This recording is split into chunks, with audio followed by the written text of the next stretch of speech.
বিদায় জানানোর সময় আমরা আল্লাহ হাফেজ বলে থাকি, এটা কি কুসংস্কার? স্ত্রীর নামের শেষে স্বামীর নাম যুক্ত করা জায়েজ কিনা? আমার অফিসের এক ভাই আমাকে কাজের ফাঁকে দোয়া করার উদ্দেশ্যে বলেন, আল্লাহ আপনাকে জান্নাত নসিব করুন। জীবিত মানুষকে কি সরাসরি এভাবে দোয়া করার ব্যাপারে কোনো বিধিনিষেধ আছে? মুসা আলাইহিস সালাম নাকি আজরাইলকে থাপ্পড় দিয়ে চোখ কানা করে ফেলেছিল, এটা কি সত্য? আমাদের এলাকায় অনেকে বলে মাগরিবের আজানের সময় কিছু খাওয়া ঠিক না, এটা ইসলামের দৃষ্টিতে কতটা সঠিক? আলহামদুলিল্লাহ, আমার 3 কন্যা, একজন অনেকের খারাপ মন্তব্য, এজন্য অনেকের খারাপ মন্তব্য শুনতে হয়, করণীয় কি? অমুসলিম বাসার খাবার খাওয়া যাবে কিনা? আমাদের এলাকার মৃত ব্যক্তির জন্য যারা কবর খোঁড়ে 1-2 সপ্তাহ পর তাদের দাওয়াত দিয়ে খাওয়ানো হয়, এই রেওয়াজ সম্পর্কে কিছু বলবেন? আসুন আর বিলম্ব না করি, ইতিমধ্যে যে সমস্ত প্রশ্ন আমরা পেয়ে গেছি, অনেকে প্রশ্ন করা শুরু করে দিয়েছেন, আমরা সেগুলোর উত্তর দেওয়ার পালায় প্রবেশ করি। এইচ.এম.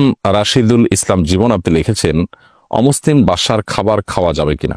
আমার প্রতিবেশী অমুসলিম, তার বাসা থেকে মাঝে মধ্যে ফল পাঠান, সেটাকে খেতে পারবো? অমুসলিমরা তাদের বাসা থেকে ফল টল পাঠালে সেটা আপনি খেতে পারেন, কোনো অসুবিধা নেই। তাদের কোনো খাবার যদি আপনার জন্য পাঠানো হয়, সেটা যদি হালাল হয়, সেটা খেতে কোনো সমস্যা নেই। সাহাবা ইকরাম অমুসলিমদেরকে দাওয়াত করে খাইয়েছেন, তাদের বাসায়ও খেয়েছেন। নবী সাল্লাল্লাহু আলাইহি ওয়াসাল্লাম অমুসলিমদের দাওয়াত খেয়েছেন, বিধায় এটা মৌলিকভাবে হারাম করা বিষয় না। তাদেরকে অন্তর অঙ্গ বন্ধু হিসেবে গ্রহণ করা, তাদের বন্ধু হিসাবে গ্রহণ করে মুসলমানদের শত্রুতার জায়গা নিয়ে যাওয়া, এগুলো হলো নিষিদ্ধ। এরপরে মারিনা পারভিন মিষ্টি অ্যাড থেকে আপনি লিখেছেন, আমার ছেলে বয়স 21 মাস, ও অনেক দুষ্টুমি আর জেদ করে, নামাজ পড়া দেখলে কান্নাকাটি করে, আসর আর ফজরের সময় বেশি কান্নাকাটি করে, প্রতিকার কি? বোন মারিনা, আপনার বাচ্চার যে বয়স, সে বয়সে একটু চঞ্চলতা করা, এটা এই যুগে বাচ্চাদের জন্য অস্বাভাবিক নয়।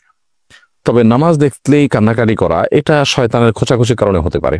শয়তান খোঁচাখুচি করে, দুষ্ট জিনের উপদ্রব থাকে, সেগুলোর কারণে হতে পারে। আবার অনেক সময় বাচ্চারা মাদের একাগ্রচিত্তে কোনো কাজ করতে দেখলে এমনিতেই তাদের প্রকৃতিগতভাবে তারা একটু অস্থির হয়ে ওঠে, সেটাও হতে পারে। বিধায় আপনি যথাসম্ভব তাকে ঘুম পাড়িয়ে নেবেন বা অন্য কারো কাছে দিবেন, সে চেষ্টা করবেন। যদি সেরকম কেউ না থাকে, তাহলে সেক্ষেত্রে তার কান্নাকাটির ফাঁকে আপনি সালাত আদায় করে ফেলবেন। আর রুকিয়ার অ্যাপগুলো থেকে আপনি কোনো একটা অ্যাপ ভালো নামায়া এগুলো তেলাওয়াত আপনি চালাও করে রাখতে পারেন, বাচ্চা যেন শুনতে পায়। আশা করা যায় ইনশাআল্লাহ যদি সে রিলেটেড সমস্যা হয়ে থাকে তাহলে সমস্যার সমাধান হবে। নিজুম নিশি আইডি থেকে আপনি লিখেছেন, আমাদের এলাকায় অনেকে বলে মাগরিবের আজানের সময় কিছু খাওয়া ঠিক না, এটা ইসলামের দৃষ্টিতে কতটা সঠিক? মাগরিবের আজানের সময় কোনো কিছু খাওয়া ঠিক না, এরকম কোনো কথা কোরআন হাদিসে কোথাও বলা হয়নি, এটা একেবারেই কুসংস্কারের জন্য বিশ্বাস। দিন এবং রাত 24 ঘন্টার ভিতরে এমন কোনো সময় নেই যে সময়টাতে খাওয়ার ব্যাপারে শরীয়তের কোনো বিধিনিষেধ আরোপ করা হয়েছে যে এই সময় খাওয়া ঠিক না, এই সময় খাওয়া ভালো না। ঘুমের ব্যাপারে বলা হয়েছে মাগরিবের পরে ঘুমানো ভালো নয়, এশার আগে। নবী সাল্লাল্লাহু আলাইহি ওয়াসাল্লাম এই সময়ের ঘুমটাকে অপছন্দ করতেন। এটি এশার নামাজকে রিস্কের মধ্যে ফেলে দিতে পারে, সেটি ভিন্ন বিষয়। বাট এর বাইরে আপনার মাগরিবের সময় খানা খাওয়া নিষেধ, পান করা নিষেধ, এরকম কোনো কথা কোনো দেশে বলা হয়নি। ইশাজাহান দীপা লিখেছেন, আলহামদুলিল্লাহ, আমার 3 কন্যা, একজন অনেকের খারাপ মন্তব্য, এজন্য অনেকের খারাপ মন্তব্য শুনতে হয়, করণীয় কি? 3 কন্যার বাবা মা তারা তো সৌভাগ্যবান, নবী সাল্লাল্লাহু আলাইহি ওয়াসাল্লাম তাদের জন্য জান্নাতের জিম্মাদার নিয়েছেন, জান্নাতের ওয়াদা করেছেন। বিধায় কেউ যদি খারাপ কথা বলে এটা তার অজ্ঞানতার কারণে বলে থাকে, বিধায় আপনি অ্যাভয়েড করবেন এবং নবী সাল্লাল্লাহু আলাইহি ওয়াসাল্লামের আপনার জন্য যে ভালো কথা আছে সেগুলো শুনবেন। সেগুলো শোনার পর আপনার মন আনন্দে মেতে ওঠার কথা, আপনি খুশি হওয়ার কথা, আর কারোর কোথায় আপনার মন খারাপ হওয়ার কথা নয়, যে নবী সাল্লাল্লাহু আলাইহি ওয়াসাল্লামের কথার প্রতি আপনার সে বিশ্বাস এবং ইয়াকিন থেকে থাকে। সৈকত আসওয়াত এই আইডি থেকে আপনি লিখেছেন, আমার অফিসের এক ভাই আমাকে কাজের ফাঁকে দোয়া করার উদ্দেশ্যে বলেন, আল্লাহ আপনাকে জান্নাত নসিব করুন। জীবিত মানুষকে কি সরাসরি এভাবে দোয়া করার ব্যাপারে কোনো বিধিনিষেধ আছে না? জান্নাতেও জীবিত মৃত যে কোনো ব্যক্তির জন্য কামনা করা যেতে পারে। আমরা নিজেদের জন্য আল্লাহর কাছে জান্নাত চাইবা, তখন ফেরদাউস চাইবা, জান্নাতুল ফেরদাউস চাইবা, এটা সবচেয়ে উঁচু পাপের জান্নাত। সেজন্য জীবিত মানুষ নিজের জন্য যদি জান্নাত চাইতে পারেন, তো আরেকজনের জন্য জান্নাত চাইতে কেন পারবে না? কোনো অসুবিধা নেই। আয়েশা আক্তার জুই আপনি লিখেছেন, মুসা আলাইহিস সালাম নাকি আজরাইলকে থাপ্পড় দিয়ে চোখ কানা করে ফেলেছিল, এটা কি সত্য?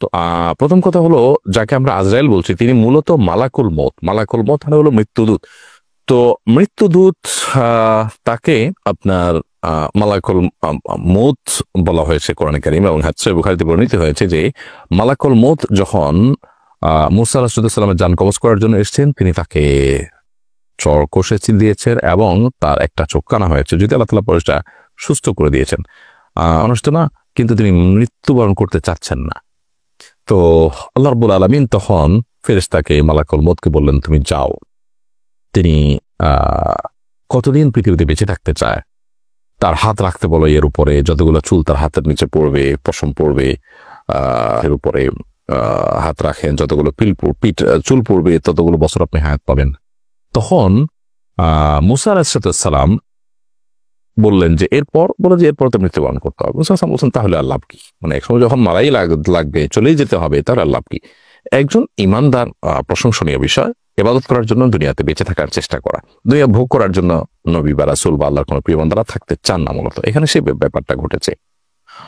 আর এরপর তিনি অবশ্য বলেছেন যে না, তাহলে আর লাভ কি, তাহলে এখনই চলে যাই। আসাদিয়া এটা থেকে লিখেছেন আপনি, স্ত্রীর নামের শেষে স্বামীর নাম যুক্ত করা যায় কিনা? স্ত্রীর নামের শেষে স্বামীর নাম যুক্ত করলে গুনাহ হবে না, তবে এটা সুন্নাহর খেলাফ, সুন্নাহ পরিপন্থী অনুত্তম কাজ।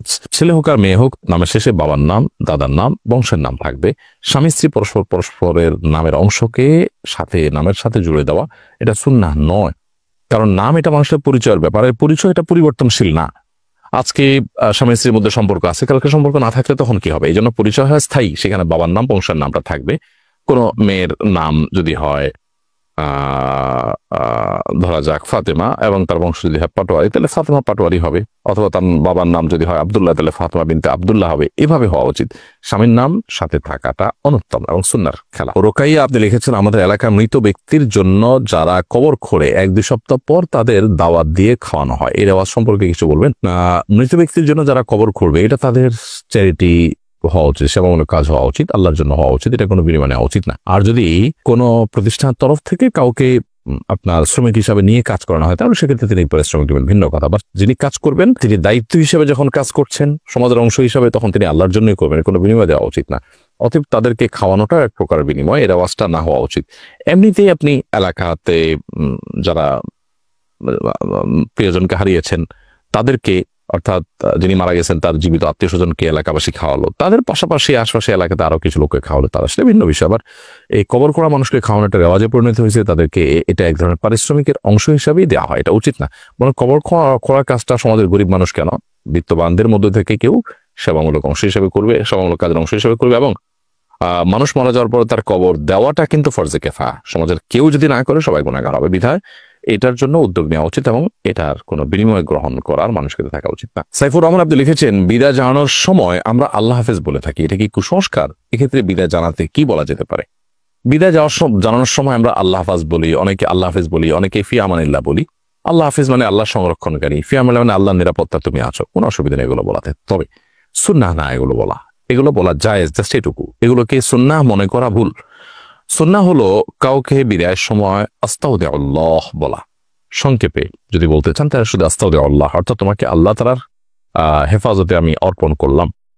আবার আপনি যদি এটাকে পুরো দোয়াটা পড়তে চান তাহলে আস্তাউদিল্লাহ দীনাকুম ওয়া আমানাতাকুম ওয়া খাওয়াতিম আমালিকুম, অর্থাৎ তোমার দিন এবং তোমার ইমানকে আমি আল্লাহর উপরে অর্পণ করলাম। তুমি সফরে বের হচ্ছ বা বিদায় নিচ্ছ, চলে যাচ্ছ, আল্লাহ যেন তোমাকে তোমার ইমান, তোমার দিনকে হেফাজত করে এবং তোমার শেষ পরিণতি যেন ভালো হয়। ইমানদার সবসময় আখিরাত রিলেটেড বিষয়গুলোকে নিয়ে ভাববে, কারণ সেটাই তার জীবনের আসল পার্ট। বিধা সেই জায়গা থেকে আপনি ওই পুরো দোয়াটা পড়বেন, আস্তাউদিল্লাহ দীনাকুম ওয়া আমানাতাকুম, তোমার দিন এবং তোমার আমানতকে আল্লাহ তাআলা হেফাজত করো, ওয়া খাওয়াতিম আমালিকুম, এবং তোমার আমলকে আল্লাহ তাআলা বা তোমাদের আমলকে আল্লাহ তাআলা হেফাজত করো। আর যদি পুরো দোয়া মুখস্থ না থাকে, শুধু আস্তাউদিল্লাহ বললেন। বাকি ফি আমানিল্লাহ বা আল্লাহ হাফেজ, এটাতে ওই দোয়ার মর্ম আসে, আল্লাহ হেফাজত করুক, আল্লাহ নিরাপত্তায় তোমাকে দিলাম, ওই দোয়ারই মর্মটা চলে আসে।